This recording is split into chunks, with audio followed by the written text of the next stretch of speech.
Antes de su división, las células realizan una copia de su información genética. Yo soy la bióloga Elena y hoy veremos replicación del ADN.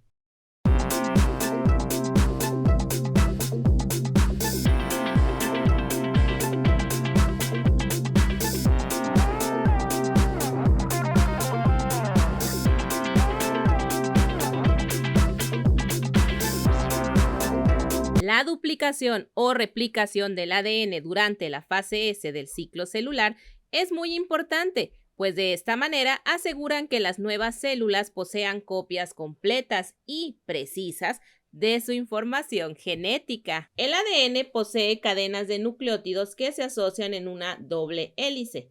La unidad del ADN son los nucleótidos, formados por un azúcar desoxirribosa, grupos fosfato y una base nitrogenada. Las cadenas de ADN están formadas mediante los enlaces covalentes entre el azúcar de un nucleótido y el fosfato de otro.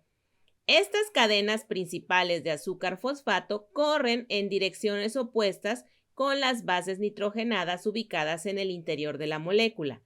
La cadena es antiparalela, pues considerando que los carbonos del azúcar pueden ser numerados de la siguiente manera, cada hebra tiene dos extremos. Uno es el carbono 5' y el otro extremo es el carbono 3' del azúcar. Las bases nitrogenadas se mantienen unidas por medio de puentes de hidrógeno. Hay 4 bases en el ADN: la adenina, la timina, la citosina y la guanina. Las cadenas de las moléculas de ADN son complementarias debido a que la base de cada nucleótido se empareja con otra base específica de la otra cadena. Solo es posible 2 tipos de pares de bases en todas las moléculas de ADN: la adenina con la timina, formando 2 puentes de hidrógeno, y la guanina con la citosina, formando 3 puentes de hidrógeno. Por lo que las cantidades de adenina y las de timina son similares, así como las de citosina y guanina lo serán también. Esto se conoce como primera regla de Chargaff. Aunque solo existen 4 bases nitrogenadas, la combinación de estas en las moléculas de especies diferentes varía mucho, por lo cual la cantidad de ADN y por lo tanto de bases varía entre especies, pero no entre individuos de la misma especie. Es decir, que las proporciones de las bases de una misma especie son constantes.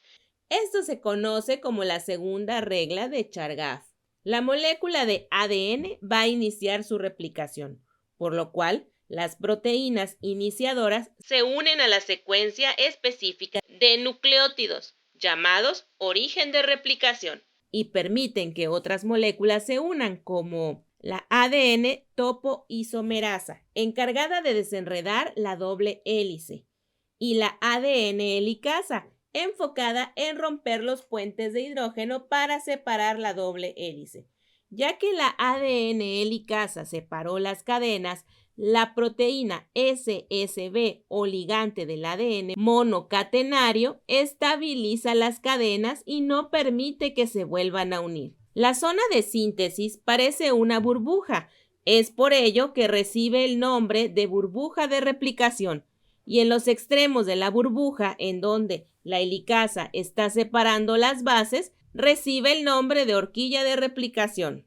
En las células eucariotas, la duplicación tiene una velocidad de 50 nucleótidos por segundo y les llevaría de 5 a 57 días copiar los cromosomas, como por ejemplo los de la especie humana, si lo harían en una pieza continua. Debido a esto y para apresurar el proceso, tienen múltiples burbujas de replicación, mientras que las células procariotas tienen solo una burbuja.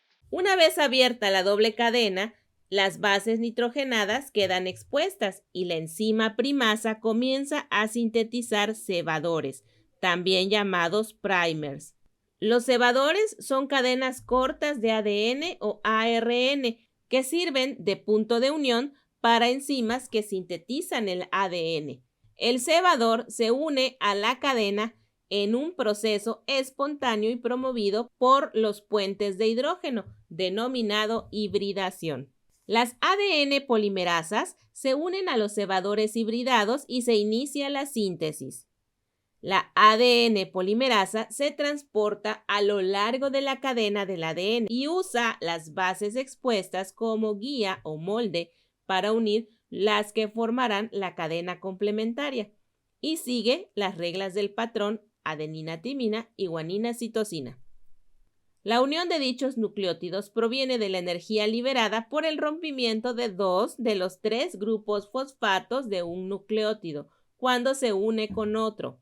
Sin embargo, durante la replicación, solo una de las cadenas se replica de manera continua y en la otra se producen segmentos cortos que deben unirse con la enzima ADN ligasa. La enzima ligasa es la encargada de unir o sellar los espacios que pudieran quedar en las cadenas de azúcar fosfato de las nuevas hebras. Pero, ¿por qué ocurre esto? Bueno, como mencionamos anteriormente, los carbonos del azúcar pueden ser numerados y esto nos permite conocer, digamos, la dirección exacta en la que la replicación se realiza. La ADN polimerasa solo puede unir un nucleótido en el extremo 3' y es por ello que solo una de las cadenas puede replicarse en piezas continuas, debido a que cada hebra tiene 2 extremos. Uno es el 5' y el otro es el 3'. El otro extremo debe copiarse en pequeños segmentos llamados fragmentos de Okazaki, que son unidos posteriormente, como dijimos, con la ADN ligasa. La hebra que fue replicada de manera continua se llama líder y la hebra que se replicó con segmentos se llama cadena rezagada. El proceso de copiado ocurre en las 2 cadenas originales y se van formando 2 nuevas dobles hélices, pero no son totalmente nuevas porque en cada una cadena es original y la otra es complementaria. Es por ello que la replicación es considerada semiconservativa. ¿Y qué pasa con las 2 moléculas resultantes de la replicación? La respuesta corta es que son cromátides hermanas que se encuentran unidas por el centrómero, en lo que se lleva a cabo la división celular. Hasta aquí el video, yo soy la bióloga Elena, te agradezco me hayas escuchado y nos vemos. ¡Hasta la próxima!